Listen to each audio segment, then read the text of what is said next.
Right here with the writer from the boxingscene.com, David GREISMAN. David, how you doing?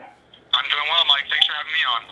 All right. I'm pretty sure you heard, obviously, a few days ago, Mayweather and PACQUIAO, signed the contract. It's official.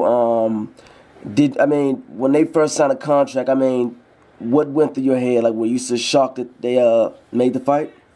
It's very surreal that it's happened. If you think about how long we've been waiting, we were talking about this at the end of 2009.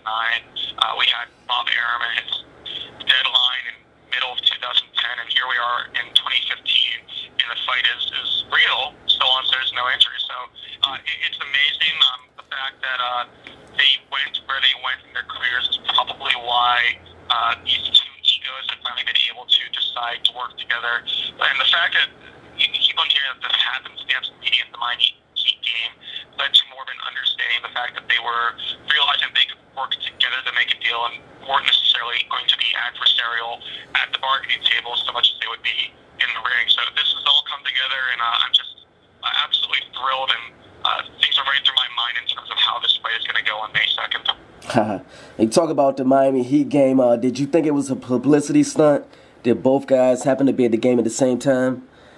And just talk to me about that. Not from what I'm reading, because from what I'm reading, the reason that Pacquiao was even at the game is because he had been down in South Florida for the pageant that he was a judge at, and he was stuck there because of the storms that were going on in other parts of the country. So it just happened to be happenstance. And of course, if you're a Pacquiao or Mayweather, you're going to be courtside seats, and they ended up spotting each other. And I don't think it was a publicity stunt, because then they went and chatted later on in a hotel room to see about how they could pick up from there on out, which helped with the negotiations that were already in the process, thanks to the relationship that both Arum had with Les Moonves of CBS, and also obviously CBS being the parent company of Showtime.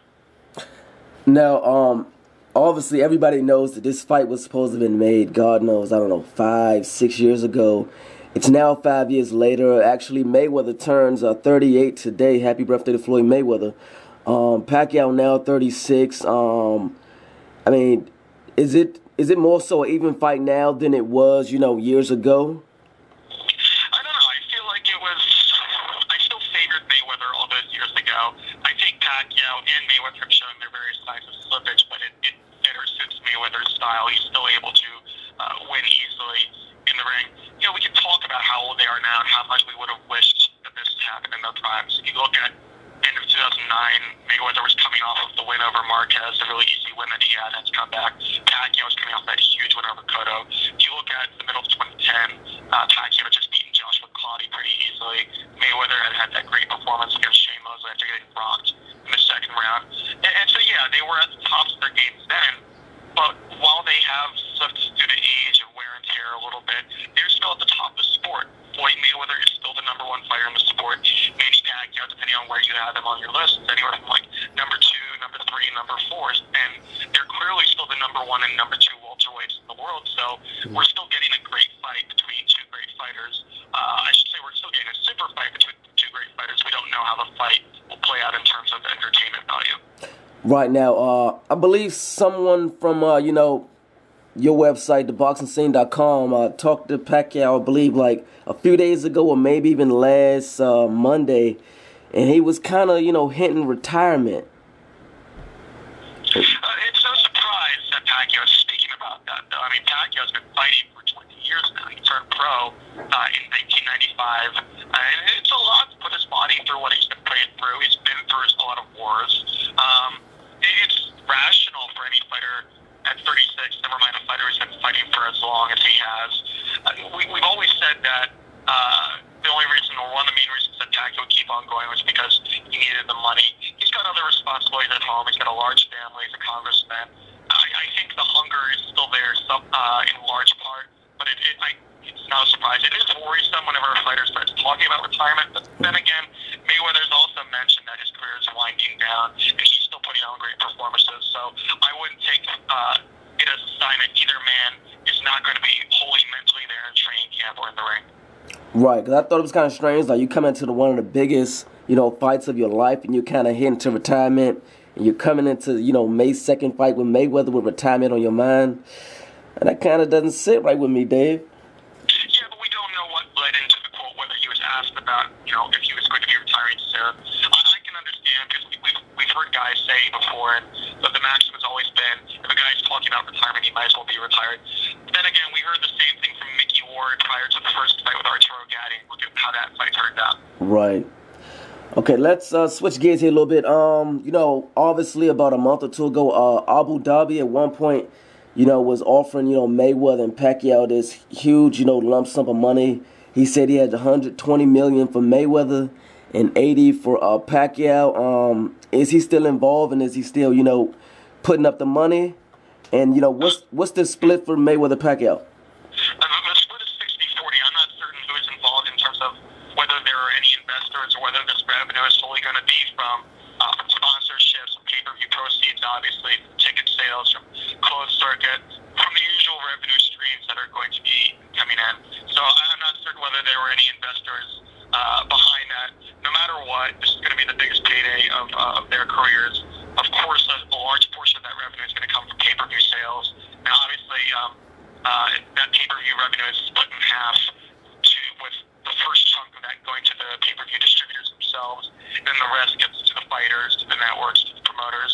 Again, though, when you're talking about as many people who are going to be purchasing this pay-per-view, and as much as the price is potentially going to be, there's going to be a lot of money for these guys. It's going to be a career high payday, the likes that has never been seen before. We talk about pay-per-view and numbers. Mayweather tickets, I believe, right now, on average, I believe it's $10,000. And they say, coming close to the fight, the tickets could go up to like $64,000. Pay-per-view is actually, I believe, is $100, if I'm not mistaken. I mean, do you see them, do you see this like making more money than the, Mayweather-Canelo fight? The talk is that it's going to be maybe 90 for standard definition, 100 high def, but nothing has been announced just yet. Just with pay-per-view revenue, yes, this will break the revenue record that was set by Mayweather versus Canelo. Mayweather-Canelo didn't sell as many pay-per-views as Mayweather versus De La Hoya, but pay-per-view prices had gone up since then, especially with the advent of high definition, so that broke revenue records. This will easily break that record, given that I imagine the price will be even higher, and this is a fight that so many have been waiting for in boxing. In terms of ticket sales, the kind of fight, frankly, a lot of fights have been set for the secondary market, where tickets just aren't made available for the regular ticket buyer. They go immediately to ticket brokers who sell them on the secondary market, and then are able to drive up the price far beyond what it says on the ticket itself. So I think this will easily break the record that was, again, set by Mayweather Canelo, which was $20 million. Although, when it comes to that revenue, I don't know how much of that is going to be. And when you talk about the revenue record, there's going to be the revenue for what the face value was, and then there's going to be the revenue that's actually reached by the ticket sellers and secondary ticket sellers. I do think it's going to be record revenue no matter what. All right. Obviously Mayweather has been doing press tours, for years and years. Is Mayweather and Pacquiao doing a press tour, and will he be coming to DC? The talk is that there will not be a press tour, that there will not be the need to spend the money on the private jets, the setting up of everything, and frankly, it's not necessary. This is the kind of fight that is going to get mainstream play on every single market. It's going to have everybody buzzing. These are the two of the most famous fighters in the country and in the world, and they're going to put more of that money into marketing that's going to be making a better impact than it does locally. But when do you think the press tours would, help out a little bit? The press tours help out in terms of driving some casual excitement for some fights, which is why you see it for like a Mayweather-Maidana, or even for a Mayweather-Canelo, which really had to hit up markets outside of just Mexico City and Vegas, and try to get mainstream attention for Canelo when there really wasn't that awareness for Canelo Alvarez outside of certain ethnic markets. I don't think it's as big a deal as getting something on CBS or getting something on these major television networks and these major newspapers that are going to cover it no matter what. They've got huge marketing muscle behind this that'll far surpass what would happen with press tours. I know it's thrilling to be able to see the fighters in person, but that's not going to happen this time. Okay, as far as with the networks, HBO has stepped aside, and this fight will only be on Showtime pay-per-view. No, that's not correct. This is a dual promotion involving both Showtime and HBO on pay-per-view. They haven't announced what's going to happen with the replay in terms of like which network or networks that would be on, but this is a combined promotion that will have some combination of their talents. This is an HBO Showtime deal. Okay. All right, thank you for your time, Dave.